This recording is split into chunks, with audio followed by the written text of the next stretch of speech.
Bonjour tout le monde. Merci de votre disponibilité. Alors nous continuons avec notre formation, les dimensionnements d'une semelle excentrée, partie 3. Alors la dernière partie. Alors nous avions déjà, disons, dimensionné donc notre semelle qui était centrée. Alors maintenant nous allons donc excentrer notre semelle. Alors, les informations que nous avions, donc nous sommes en train de dimensionner dans un projet, donc faire un projet, un dimensionnement, disons, un dimensionnement plutôt d'une semelle excentrée. Mais à présent, nous allons juste vous montrer, je vais vous montrer comment peut-on excentrer donc la semelle que nous avons bien sûr déjà dimensionnée. Alors maintenant, pour faire ça, qu'est-ce que nous allons faire? Premièrement, nous allons avoir quelques informations et puisque nous le savons très bien que la distance entre les deux semelles par rapport à notre projet est de 2,78 m, donc c'est-à-dire la distance entre la semelle centrée et la semelle excentrée. Alors maintenant, comment excentrer notre semelle? Voilà, je viens ici, je rentre d'abord ici. Vraiment, c'est très simple, c'est facile, c'est très simple. Voilà, ça c'est notre semelle excentrée, puisque la semelle centrée se trouve normalement de l'autre côté. De l'autre côté, par rapport à la configuration du projet, la semelle excentrée c'est ici, et la semelle centrée c'est de l'autre côté. Mais tandis que nous avons d'abord considéré cette semelle comme une semelle centrée. Maintenant nous allons l'excentrer de l'autre côté, donc ça sera excentré suivant la direction des X. Les X, donc ça sera excentré de l'autre côté. Donc en fait, le fil colonne que vous voyez ici doit se déplacer pour aller de l'autre côté. Alors je vais vous montrer tout simplement comment peut-on le faire rapidement. Alors retenons tout simplement que l'excentricité, l'excentrement plutôt de notre semelle sera donc ça sera suivant la direction des X. Alors c'est à dire quoi? Ici, nous avons 0,35 et ici, nous avons 0,30. De l'autre côté, nous avons 0,35 et la somme de tout ça nous fait 1 mètre. Nous fait 1 mètre. Alors, tandis que notre semelle, notre socle doit être excentré pour aller de l'autre côté. Alors, maintenant, pour le faire, on va faire comment? C'est-à-dire, je viens ici, je prends définir dimension, je vais cliquer là-dessus. Vraiment, c'est très simple. C'est très simple. Alors, je viens ici. Je viens excentrement. C'est ça. Je vais excentrer ma semelle. Alors, je sais très bien que je suis en train d'excentrer ma semelle suivant la direction des X. C'est de l'autre côté. Donc, en fait, le fil colonne que vous voyez ici doit bouger pour aller de l'autre côté. Ça, c'est suivant la direction X. Et ça, c'est suivant la direction Y. Vous voyez? Alors, comme par rapport à notre projet, la semelle centrée se trouve de l'autre côté, suivant la direction des X, donc je ne peux pas excentrer ma semelle suivant la direction des Y, mais plutôt ça sera toujours suivant la direction de X. Alors, pour le faire, voilà, je viens ici. Je viens ici, excentrement. Alors, je vais introduire ma valeur d'excentrement, qui est justement de 2,5. Alors je viens ici, je double-clique, je mets 2,5. Ça dépend de la valeur d'excentrement que vous voulez utiliser pour excentrer votre semelle. Alors maintenant, j'ai déjà introduit, mais si j'applique à ce niveau, c'est-à-dire que l'excentrement, ça sera bien sûr suivant la direction des X, mais ça va aller de l'autre côté, du côté positif, c'est de l'autre côté. Mais tandis que moi je vais avoir je veux que ma semelle soit excentrée de l'autre côté, suivant la direction négative, donc de l'autre côté, et non de l'autre côté. Alors qu'est-ce que je fais maintenant? Il faut que je puisse introduire le signe moins. J'introduis le signe moins, et puis je vais fixer ça, je vais fixer mon excentrement, et puis j'applique. Voilà. Voilà, quand j'applique, il y a cette information qui sort. Il y a cette information qui sort par rapport aux valeurs. ok, il y avait une erreur. Donc ça veut dire que je ne pouvais pas, voilà, la valeur que moi j'ai introduit ça en mètres. Donc en fait, j'ai introduit 2,5 mètres. Franchement, c'est anormal. C'est ça que je dis que Robot, c'est un logiciel intelligent.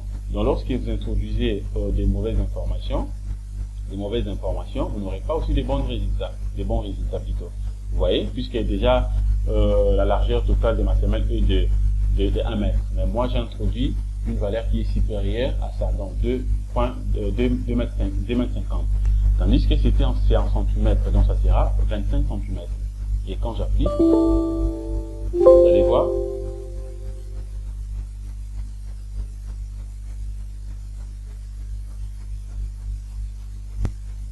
voilà.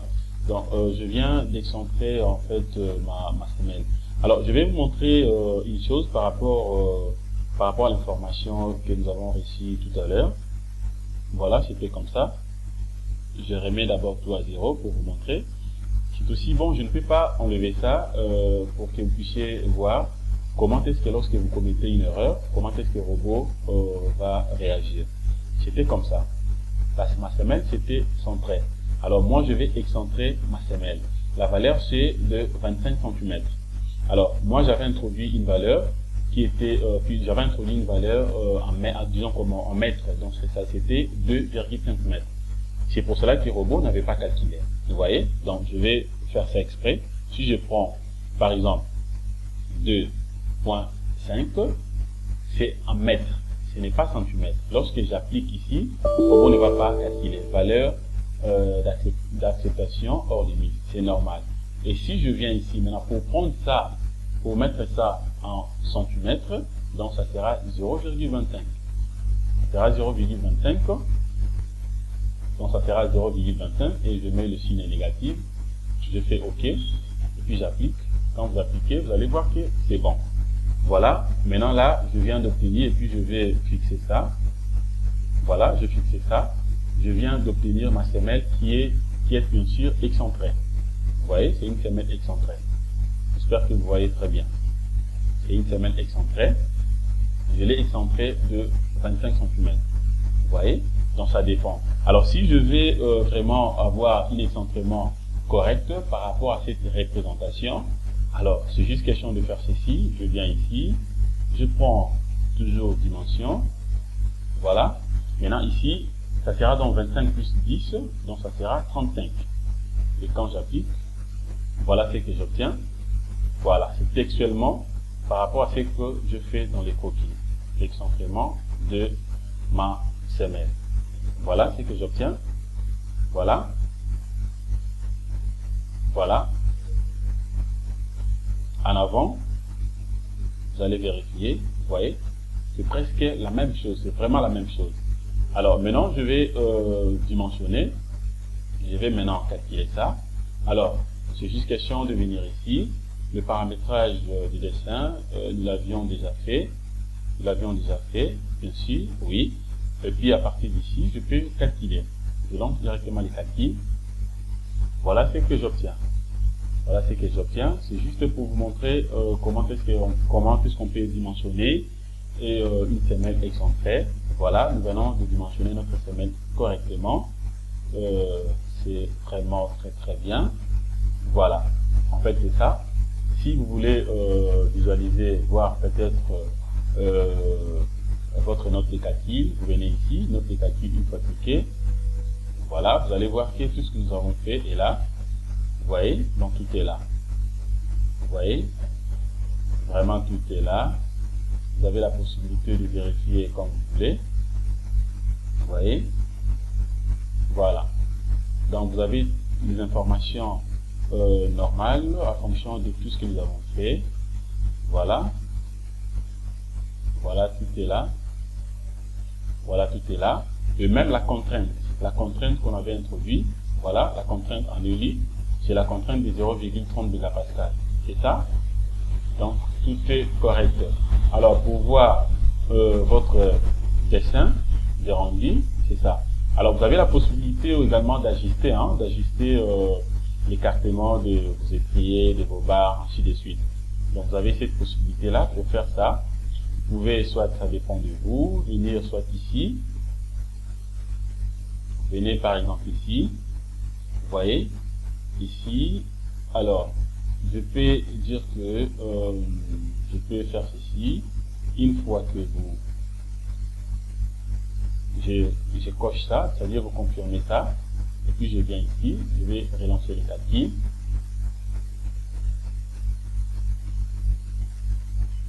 Vous voyez, donc tout va se modifier. Donc en fait, vous avez la possibilité de modifier, de faire tout ce que vous souhaitez là, et selon votre souhait. Mais ce qui était beaucoup plus important à notre niveau, c'était vous faire montrer comment est-ce qu'on peut dimensionner une semelle excentrée et avoir directement le plan d'exécution de cette semelle excentrée.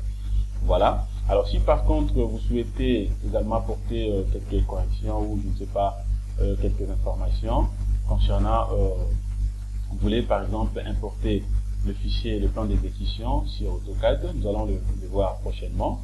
Mais pour aujourd'hui, par rapport au temps, nous arrêtons ici. En tout cas, merci beaucoup de votre disponibilité. C'était de la part de l'ingénieur Janssen Kunga. Et likez mes vidéos, abonnez-vous massivement à ma chaîne YouTube Janssen Kunga. Et activez également la cloche de notification pour ne pas rater donc les informations supplémentaires concernant tout ce que je suis en train de poster là-dessus. Merci beaucoup de votre disponibilité et passez une excellente journée. Au revoir.